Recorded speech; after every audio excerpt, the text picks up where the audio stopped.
Alrighty, good morning AP Physics. Hope you're having a good Thursday here. I'm at JFK. I have a lovely setup made by Faraday guys. Good job, Faraday guys. We have down here a solenoid, as you can see, a coil with a lot of wires. We're not going to worry about it quantitatively right now, although we could analyze this. Maybe we'll do that as well, but just to qualitatively see the effect. We have in here one of those wire loops we've been talking about, which we can put into or put out of the magnetic field. Yes, there's a magnetic field created by the solenoid, of course. We have this loop in here, and we're putting a current through it right now. You can see that right here. It is measuring it in milliamperes. We're at about 60 milliamperes, or about 0.06 amps. We have over here a device that will allow us to lift up this rectangular loop out of this field slowly. And over here we have a device to measure the voltage, the potential difference in this loop. Those are the devices. Let's actually turn it on and let's see what happens. I think you have a feeling as to what's going to happen when we turn this on. Super dramatic. We see over here that we get about 0.05 milliamps. And of course that stops as soon as the loop exits the magnetic field. Let's now stop this and reverse the process. Now we're going to take this and actually lower it back in. Same thing there, we got to kind of make sure it actually goes back in there. There we go. So we've reversed it. Now it's going to lower it. And to make this work, I'm going to reverse this because I know what's going to happen. I think you do as well. That we're going to get now voltage in the other direction. So I'm going to just reverse the poles in order to be able to, notice I said poles without making the poles joke about the guy from Warsaw. Pretty good, right? Okay, anyway, so let's turn this thing the other direction. I've reversed this now. I'm just going to lower this thing now. Thrilling to watch this slowly go down. And now we're going to make sure it actually goes in here. Whoopsie. Come on. There we go. Okay.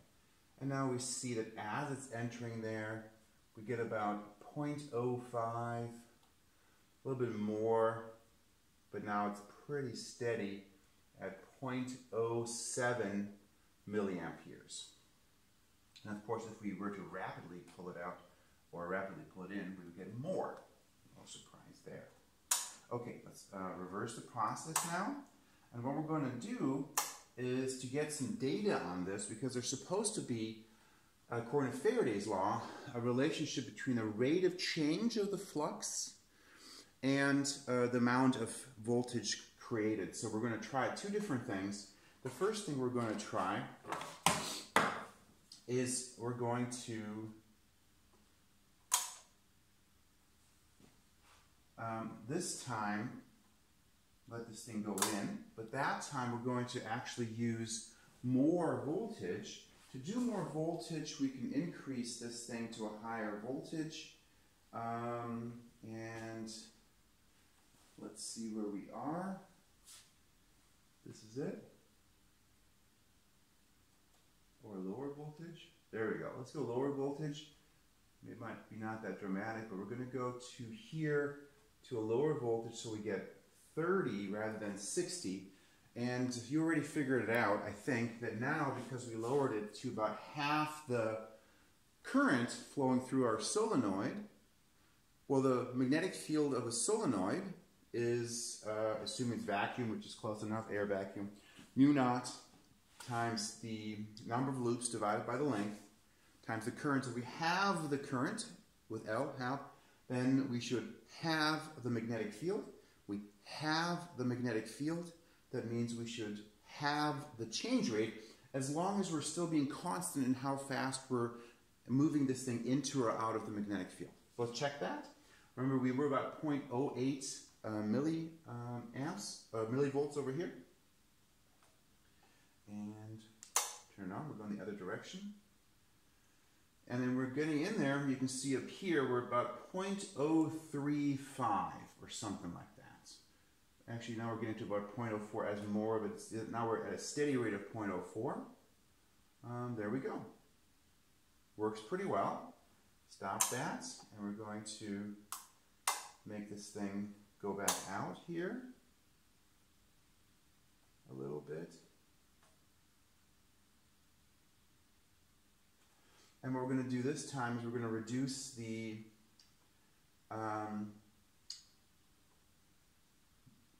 current over here again by a factor of 2, just to see that. So we were at 60, we were at 30. Oh, what the heck? Let's try 45, right? Let's go crazy with this. So let's go 45. Here we go. Okay. No, let's not. Let's go a little smaller, because I think that would not be dramatic. But let's go to like 15. We should still see an effect here, but it should be pretty small. We should be at about 0.02 milliamps at this point. We were at 0.03, 0.04. Let's actually go even a little smaller to actually be able to see the effect for sure that it's small enough, but maybe still showing up. Okay, I haven't tried this. Let's try it out. There we go. So, okay, wrong direction. We wanted to lower it in, which is this direction. Good. So here we go. Lower it in. We're looking for 0.02, something like that, maybe even a little less. 0.01. There we go. It's barely moving. I'm not even sure you can see it, but it is working indeed. Okay? So that seems to be working fine. So we can see the change in the magnetic flux causing the voltage. Now what we're going to do now is turn this thing off. So we go back to about 0 here. And now we're going to check this thing the other way around. We're going to say, well, what happens if instead of changing the amount of flux that comes through here by lowering this thing in or pulling this thing out, okay, and again we get the opposite effect because I've switched the poles. This one's from Krakow. Anyway, so what if we, instead of changing the amount of magnetic field right here, we're going to keep that constant. Instead of moving this thing up and down and thereby changing the flux that goes through here, we're now going to actually change the magnetic field as we keep the same amount of coil in here. The coil is in there. I will no longer move it up or down, but instead I'm going to, as we have this thing sitting here, try to kind of constantly crank up the voltage. Okay, so let's take a look. For this purpose, I'm going to start with 0. You already saw there was an effect there. I'm going to slowly increase this. It's actually all the way to up 150 volts, and I'm going to try to do a constant increase of voltage.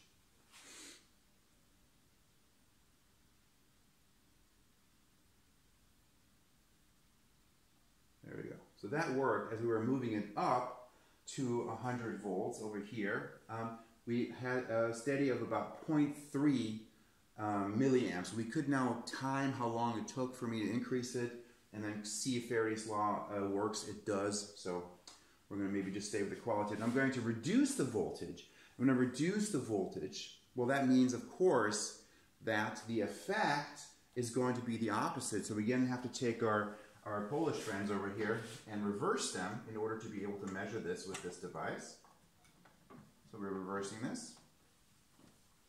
So now when we reduce the voltage down from 100 to 0, there's going to be the opposite voltage inside our loop. Let's try that out.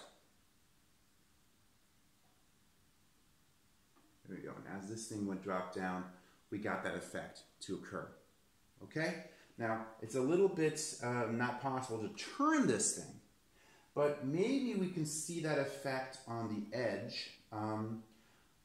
Let's try that. And we should be able to see the same effect. Also, when we take this loop and we don't move it in or out of the magnetic field, and we don't change the magnetic field, that's the third option. The second option, the third option would be we change the orientation.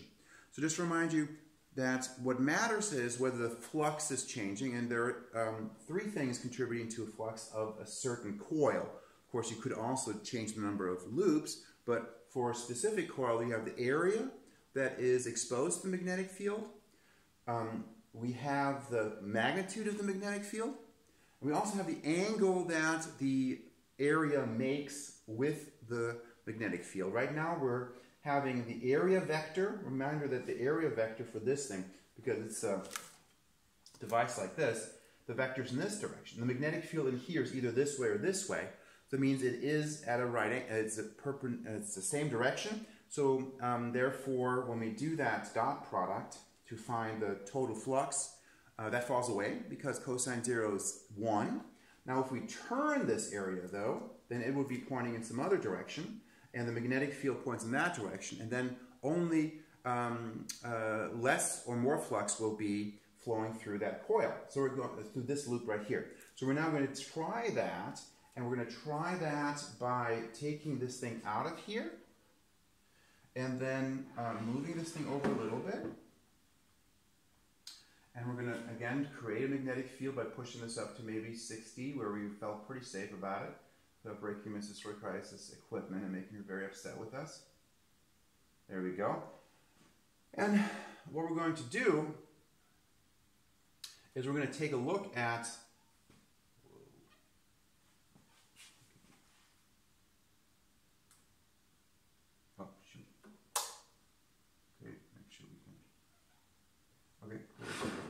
here. Okay, so we've got this thing now in front of this thing, and we have a certain amount of flux through it. Now all the flux, all the area is being exposed to the flux, and if we turn this, in that turn, while we're turning it, we're going to get a change in flux. Now we have it such that there's no flux, and now we're going to keep turning after that turn, another quarter turn, and again we should get a flux change. In the other direction now, you get the idea, if we turn the other direction, our flux change is going to opposite. So we're going to take our Polish friends here and switch them around.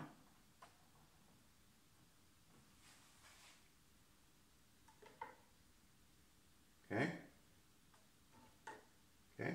So in that rotation, as we change the angle, there is also a change in flux, and the change in flux causes a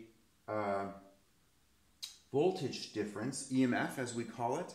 Good question, by the way, about that from Rhea regarding this, why this is a difference. Oh shoot, it's still going. Okay, so we're going to reverse that thing. Whoa, what?